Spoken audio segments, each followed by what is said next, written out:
तर सर्वसाधारणपणे जेव्हा तुमच्या मनामध्ये विचार येतो की आता आपण आपली जी प्रेग्नन्सी आहे ती आपण ठेवायची आहे, किंवा जेव्हा तुमच्या मनामध्ये विचार येतो की आता आपल्याला गर्भधारणा करायची आहे, तेव्हापासूनच या प्रोसेसला सुरुवात होते. आणि सर्वसाधारण बघायला गेलं तर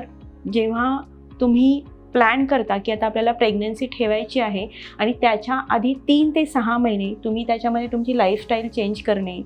त्याच्यासोबत तुमची दिनचर्या फिक्स करणे, डॉक्टरांच्या सल्ल्यानुसार काही टेस्ट करून घेणे, त्यासोबत काही आयुर्वेदिक औषधं किंवा बीजसंस्कार असे जे काही आयुर्वेदामध्ये प्रोग्राम सांगितलेले आहेत की ज्याच्यामुळे तुमची होणारी नेक्स्ट जनरेशन किंवा नेक्स्ट प्रोजेनी आहे ती उत्तम क्वालिटीची होईल आणि त्याच्यामध्ये कोणत्याही